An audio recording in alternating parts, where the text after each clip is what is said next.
कुछ हफ्तों पहले की बात है। मैं फल खरीदने के लिए एक फल की दुकान में गया। वहां तरह तरह के स्थानिक फलों के अलावा कुछ ऐसे भी फल थे जो काफी दुर्लभ होते हैं। जाहिर तौर से उन फलों की कीमत काफी ज्यादा थी। अक्सर ऐसे फल सजा के रखे जाते हैं जिससे उन्हें देखते ही खरीदने की इच्छा जाग उठती है। ऐसे ही फलों में अंगूर भी थे जो दिखने में काफी मोटे और चमकीले दिखाई दे रहे थे। मैंने वो अंगूर दुकानदार से मांगे। उस दुकान में एक छोटा बच्चा भी आया था। उसे भी वो अंगूर देख के पसंद आए थे। उसने मुझे वो अंगूर लेते देख दुकानदार से उसका दाम पूछा। पहले तो दुकानदार ने उस पर ध्यान नहीं दिया।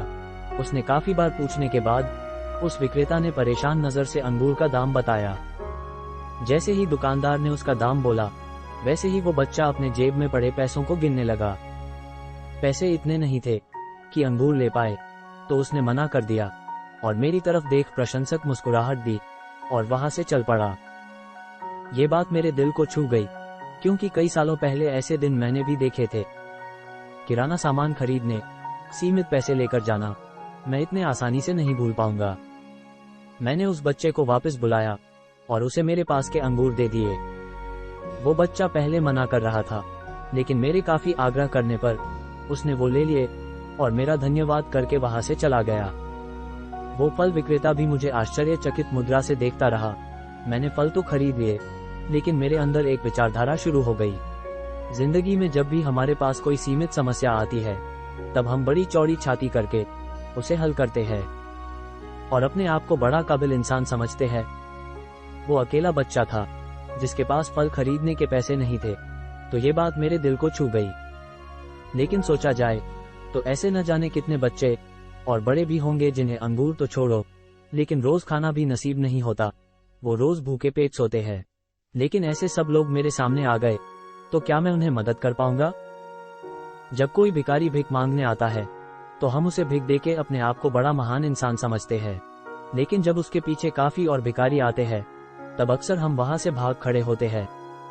अब हमें दया नहीं बल्कि चिढ़ आती है। अब बस भी करो, क्या मैंने सबको भीख देने का ठेका लिया है?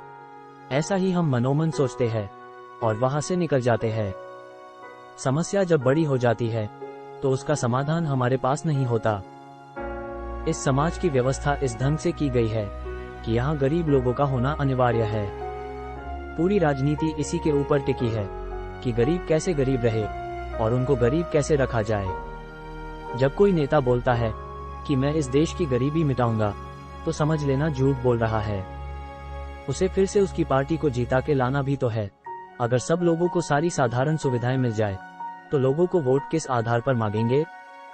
जैसे कोई चालाक डॉक्टर अपने मरीज को पूरा ठीक नहीं करता, क्योंकि अगर मरीज पूरी तरीके से ठीक हो गया, तो उसकी दुकान कैसे चलेगी? बिल्कुल उसी प्रकार से गरीबों का सहयोग करने में किसी को दिलचस्पी नहीं है। उनको गरीब रखने में ही फायदा है। ये समाज आदर भी सिर्फ धनी इंसान का करता है। जैसे इस फल विक्रेता ने उस छोटे बच्चे पर ज्यादा ध्यान नहीं दिया, क्योंकि उसके पास तो बाकी बड़े ग्राहक हैं जो ज्यादा फल खरीदेंगे। आखिर अमीर इंसान ने ऐसा किया ही क्या? बस वो दूसरों से थोड़ा बेहतर तरीके से जी रहा है। धन कमाना कोई बुरी बात नहीं है, लेकिन किसी अमीर इंसान को ज्यादा आदर देना इस समाज में एक असमानता निर्माण करता है जो काफी भयानक है।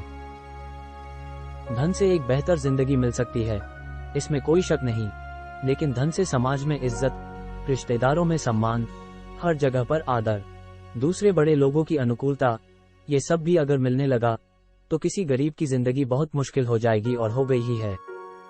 अमीरों को इस समाज का नायक बना दिया जाता है, जैसे उन्होंने कोई बहुत महान काम किया हो। और इन सब से किसी गरीब इंसान का जिंदगी में धन कमाना ही सबसे बड़ी प्राथमिकता बन जाती है, क्योंकि वो गरीब इंसान भी अपने प्रति वो आदर चाहता है जैसा किसी अमीर इंसान के प्रति किया जाता है। वो आदर, समाज में वो स्थान अब उसे भी चाहिए। फिर एक दौड़ शुरू होती है, जिस दौड़ की कोई जरूरत भी नहीं है, जो मूल स्वरूप में दौड़ भी नहीं है, पर अनजाने में इंसान ये दौड़ दौड़ना शुरू कर देता है और इस दौड़ में जिंदगी की सारी शक्ति लग जाती। फिर इस दौड़ में जिंदगी के अमूल्य दिन हाथ से निकल जाते। जरा सोचो, बॉलीवुड के सितारों को भगवान माना जाता है।